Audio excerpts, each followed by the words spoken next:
Tour de France. It's glary outside. Let me put my sunnies on. Oh, Tour de France stage. What stage was that? It was the time trial, stage 19. No, stage 20. Fuck, man, I'm tired as. It's been a long tour.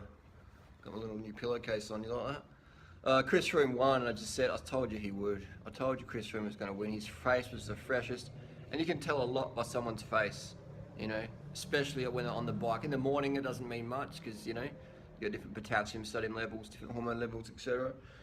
But how someone is on a bike when they're doing the interviews, when they're on the finish line, that's everything. The face is all. The face exposes all. In times of hardship, it shows you where someone's at, if they're totally cooked or what. But I would say that Chris Froome won it, just like I said. Just like I said, I was totally 100% right again, and I'm never wrong. I'm never wrong when it comes to bike stuff, weight loss, vegan tips, all that stuff, man. Who's going to win the Tour de France? Because that's just something I've got experience in. I'm 40 in a couple of weeks, man. Big 4-0. So I've been around the block, been around the earth a few times, been around the sun, I should say, and been around the earth on my bike, cruising around. But he just had a better setup, man, in terms of mentally. Chris Froome's got the mental edge, you know. He's got the experience, he's got the confidence.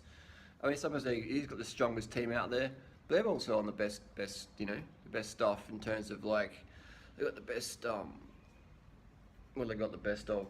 Just that, you know, they know what to do, man. They got the template. They got the template, man. You know, they got the template. Like, so it's just all about having that template and running that. But Chris Froome's got that mental edge because he's got the experience, man.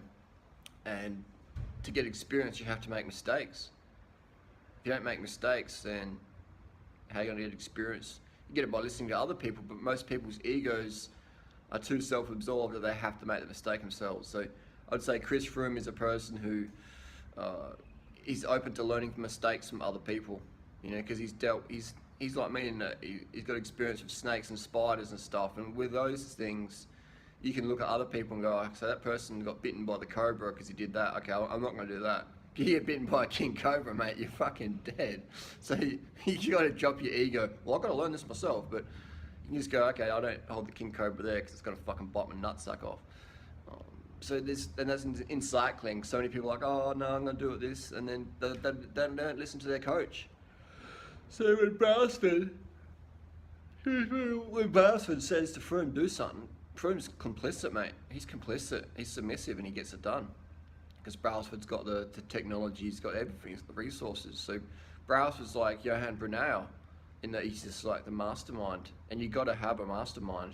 So Brunel's behind all this in terms of, like, Brunel set the template for Lance. And I bet you, man, I bet you Brailsford studied Brunel. I bet he went out for dinner with him and hang out and just learned some tips and hints. Because Brunel's got that experience, man. And Johan Brunel banned from cycling, I think, but that's terrible because he's got that experience. But I'm sure he'd be working behind the scenes as an advisor because it's a valuable asset to pro cycling. Pro cycling, it's just entertainment, you know, like, why try and clean it up? Like, we're not cleaning up soccer, we're not cleaning up wrestling or UFC. Like, why are we trying to do that in cycling? Like, it's pro sport, man. We want to see people smashing it. You know, we want to see crazy shit. We all love watching Lance fucking rip it up. All these people out there giving Lance shit. It's like, what? Come on, man. You fucking, you love cheering that shit on, man. Everyone loves a winner.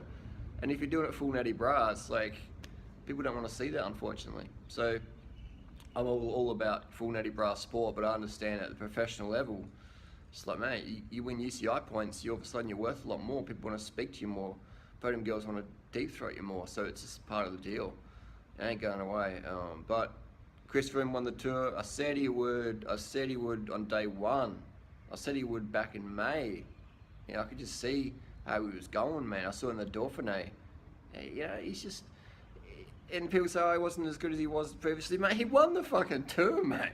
He won the Tour. I mean, third place was separated by a second. Mikel Landa missed out on a menage a trois of the podium girls that night in Champs-Élysées, or tomorrow night in Champs-Élysées, by a second, bro. 1 second. You know, like 78 hours or 80 hours or whatever.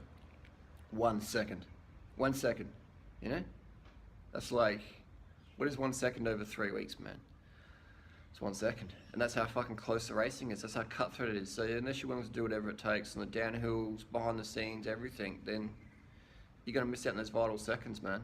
And that's just the world we live in. So I'd say that there's definitely some new technologies going around right now that a lot of people got access to. I would say that there's not as many secrets as there was the last few years. I'd say other teams have got the same resources to use. That would be my suggestion, those of you know what I'm talking about.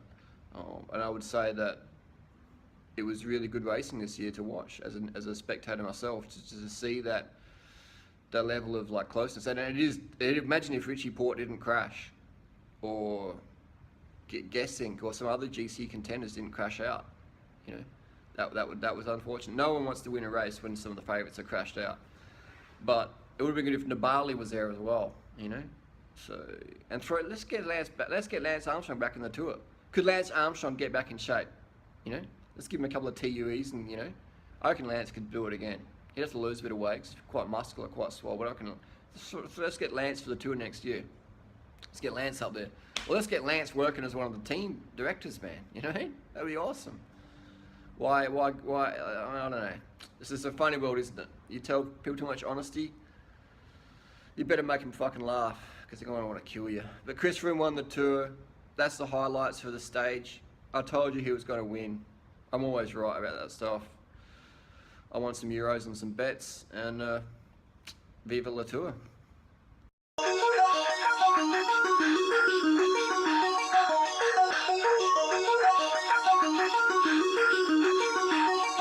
Forfeit the game, stop the talk show. Product of what you're taught to know. Forfeit the game, cause tomorrow, when it's all done, you reap what you sow.